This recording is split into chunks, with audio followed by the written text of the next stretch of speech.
ഹരേ കൃഷ്ണ. മഹാഭാരത കഥയാണല്ലോ പറഞ്ഞുകൊണ്ടിരിക്കുന്നത്. അങ്ങനെ വളരെ ഭംഗിയായി യുധിഷ്ഠിരൻ്റെ രാജസൂയയാഗം അവസാനിച്ചു. യുധിഷ്ഠിര രാജാവിൻ്റെ ഇന്ദ്രപ്രസ്ഥ കൊട്ടാരത്തിൽ നിന്ന് രാജാക്കന്മാരും പങ്കെടുത്ത മഹത് വ്യക്തികളും എല്ലാവരും തിരിച്ചു പോയപ്പോൾ ദുര്യോധനനും ശകുനിയും ആ ഇന്ദ്രപ്രസ്ഥ രാജാവിൻ്റെ കൊട്ടാരത്തിൽ തന്നെ താമസിച്ചു. ദുര്യോധനൻ മെല്ലെ ശകുനിയോടുകൂടെ ആ സഭയൊക്കെ ഒന്ന് നടന്ന് കണ്ടു. അതിൽ ദിവ്യമായ പല മനോധർമ്മങ്ങളും ആ കുരുനന്ദനൻ കണ്ടു. അതൊന്നും മുമ്പ് ഹസ്തിനാപുരിയിൽ കാണാത്തതാണ്. ദുര്യോധനൻ ആ സഭയിൽ നടക്കുന്നതിനിടയിൽ ഒരു ദിവസം ഒരു സംഭവമുണ്ടായി. സ്ഫടിക സംകാശമായ കൽത്തളത്തിൽ ചെന്നപ്പോൾ അവിടെ വെള്ളമാണെന്ന് തെറ്റിദ്ധരിച്ച് ദുര്യോധനൻ വസ്ത്രമെല്ലാം മുകളിലേക്ക് വലിച്ചു കയറ്റി ബുദ്ധി ഭ്രമിച്ചുപോയി. ആ വെള്ളത്തിൽ വീണ് ആകെ നാണക്കേടായി. ജലാശയത്തിൽ ചെന്ന് വസ്ത്രത്തോടുകൂടെ ചാടി ദുര്യോധനൻ വെള്ളത്തിൽ വീണത് കണ്ടപ്പോൾ പാണ്ഡവരും കൂടെ ദ്രൗപദിയും പൊട്ടിച്ചിരിച്ചുപോയി. ഉടനെ യുധിഷ്ഠിര രാജാവിൻ്റെ ആജ്ഞയനുസരിച്ച് വസ്ത്രങ്ങൾ മാറ്റുവാൻ കൊണ്ടുകൊടുത്തു. വെള്ളത്തിൽ വീണ് നനഞ്ഞ് ലജ്ജിച്ച് നിൽക്കുന്ന ആ യുധിഷ്ഠിരനെ കണ്ടപ്പോൾ വീണ്ടും ദ്രൗപദി പൊട്ടിച്ചിരിക്കുകയാണ് ചെയ്തത്. ദുര്യോധനൻ പാണ്ഡവന്മാരുടെ അനുമതി വാങ്ങി ഹസ്തിനാപുരിയിലേക്ക് പുറപ്പെട്ടു. ശകുനിയോടായി ദുര്യോധനൻ പറഞ്ഞു, അമ്മാവാ, ഈ പ്രപഞ്ചം തന്നെ ധർമ്മപുത്രൻ്റെ പാട്ടിലായതുപോലെ. മാത്രവുമല്ല, യദുപ്രവരനായ ശ്രീകൃഷ്ണൻ ആ പാണ്ഡവരുടെ കൂടെയാണ്. അതുമല്ല, ആ കൃഷ്ണൻ ശിശുപാലനെ കൊന്നു വീഴ്ത്തി. അന്ന് ആ ശിശുപാലനെ തുണയ്ക്കാൻ ഒരു വീരനും മുന്നോട്ട് വന്നില്ല.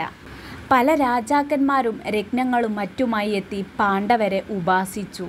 പാണ്ഡുപുത്രന്മാരുടെ ആ ഐശ്വര്യം എന്നിൽ അമർഷം ഉണ്ടാക്കുന്നു. എനിക്കത് സഹിക്കാനാവാത്തതാണ്. ഞാൻ തീയിൽ ചാടി മരിക്കും. എനിക്ക് പാണ്ഡവരുടെ ഉയർച്ച കാണുവാൻ വയ്യ. എനിക്ക് ജീവിച്ചിരിക്കേണ്ട അമ്മാവാ. പാണ്ഡവരെക്കാൾ വലിയ ഐശ്വര്യം തനിച്ച് നേടാൻ ഞാൻ ശക്തനാണ്. പക്ഷേ എന്നെ സഹായിക്കുവാൻ ഒരാളെയും ഞാൻ കാണുന്നില്ല. അതുകൊണ്ട് ഞാൻ ചാകാൻ തന്നെ തീരുമാനിച്ചു. ശകുനി പറഞ്ഞു, ഹേ ദുര്യോധന, പാണ്ഡുപുത്രന്മാർ സ്വന്തം ഭാഗ്യങ്ങളെയാണ് അനുഭവിക്കുന്നത്. വിവിധ രൂപത്തിലുള്ള വിധിയാൽ അവർക്ക് ഇപ്രകാരം വിധിച്ചതാണ് അവരുടെ ആ യശസ്. അവരുടെ ആ ശ്രേയസ് അനുഭവിക്കാതിരിപ്പിക്കാൻ പല ഉപായങ്ങളും പണ്ട് നീ പ്രയോഗിച്ചതല്ലേ. വീണ്ടും വീണ്ടും അതിന് തുനിഞ്ഞിട്ട് അത് സാധിച്ചുവോ? അവർ അതെല്ലാം തരണം ചെയ്ത് ഭാഗ്യത്തിൽ കയറി നിന്നു. മാത്രവുമല്ല, വാസുദേവൻ അവർക്ക് തുണയായി. ഇതിൽ നിനക്കെന്തുണ്ട് ദുര്യോധന കേഴുവാൻ? ദുര്യോധനൻ പറഞ്ഞു, അമ്മാവനും ഈ പറയപ്പെട്ട മറ്റ് കൗരവരും എനിക്ക് തുണയായിട്ടുണ്ടെങ്കിൽ അങ്ങയ്ക്ക് സമ്മതമാണെങ്കിൽ ഞാൻ അവരെ ജയിക്കാനാണ് ആഗ്രഹിക്കുന്നത്. തീർച്ചയായും ഞാൻ ആ പാണ്ഡവരെ ജയിച്ചിരിക്കും. ഇപ്പോൾ ആ പാണ്ഡവരെ ജയിച്ചാൽ ഈ ലോകം മുഴുവൻ നമുക്ക് കീഴിലാകും. ഐശ്വര്യസമൃദ്ധമായ ആ സഭയും നമുക്ക് അധീനത്തിലാവുകയില്ലേ? ശകുനി പറഞ്ഞു, ധനഞ്ജയൻ, വാസുദേവൻ, ഭീമസേനൻ, യുധിഷ്ഠിരൻ, നകുല സഹദേവന്മാർ, ദ്രുപദ രാജാവ്, ദ്രുപദപുത്രന്മാർ ഇവരെല്ലാം ആ പാണ്ഡവർക്ക് കൂട്ടാണ്. അതുകൊണ്ട് തന്നെ അവരെ യുദ്ധത്തിൽ ജയിക്കുന്ന കാര്യം ചിന്തിക്കുകയേ വേണ്ട. എന്നാൽ അവരെ ജയിക്കുവാൻ ഒരു എളുപ്പമാർഗമുണ്ട്. അത് എനിക്കറിയാം. അത് കൗശലമാണ്. സഭയുടെ രാജാവായ യുധിഷ്ഠിരൻ ധർമ്മിഷ്ഠനാണ്. ധർമ്മം മാത്രമേ പറയൂ, ധർമ്മം മാത്രമേ ചെയ്യൂ. എന്നാൽ യുധിഷ്ഠിരന് വലിയൊരു ഇഷ്ടമുണ്ട്. അതാണ് ചൂതുകളി. ചൂതിന് വിളിച്ചാൽ ആ രാജാവെ ഒഴിഞ്ഞു മാറുകയില്ല. ഞാനാണെങ്കിലോ ചൂതിൽ സമർത്ഥനാണ്. അതുകൊണ്ട് ചൂതിൽ ഞാൻ ആ രാജാവിനെ തോൽപ്പിച്ചു കളയാം. രാജ്യവും ശ്രീയും നിനക്കായി ഞാൻ നേടിത്തരാം ദുര്യോധന. ഇതെല്ലാം നിന്റെ അച്ഛനായ ധൃതരാഷ്ട്ര രാജാവിൻ്റെ അടുത്ത് പോയി അറിയിച്ചാലും അച്ഛൻ സമ്മതിക്കുകയാണെങ്കിൽ ഹസ്തിനാപുരിയുടെ സഭയിൽ വെച്ച് പാണ്ഡവരെ ചൂതിനായി ക്ഷണിച്ച് ചൂതുകളി നടത്താം. ശകുനി ധൃതരാഷ്ട്ര മഹാരാജാവിൻ്റെ അടുത്ത് ചെന്ന് പറഞ്ഞു, പാണ്ഡവരുടെ വിജയം കണ്ട് അങ്ങയുടെ മകനായ ദുര്യോധനൻ ആകെ തളർന്നിരിക്കുകയാണ്. മനസ്സുകൊണ്ടും ശരീരം കൊണ്ടും ദുര്യോധനൻ ആകെ തളർന്നു പോയിരിക്കുന്നു.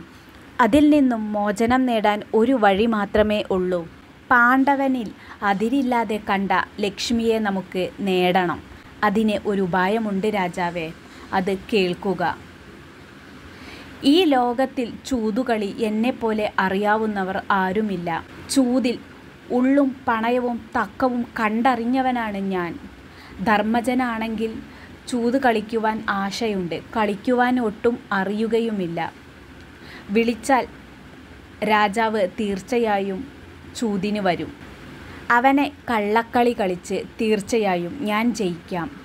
അവൻ്റെ ദിവ്യസമ്പത്തൊക്കെ ഞാൻ തീർച്ചയായും ദുര്യോധനന് നേടിക്കൊടുക്കും. അതുകൊണ്ട് രാജാവെ, അങ്ങ് യുധിഷ്ഠിര രാജാവിനെ ചൂത് കളിക്കാനായി ഇങ്ങോട്ടേക്ക് ക്ഷണിച്ചാലും. ഹരേ കൃഷ്ണ.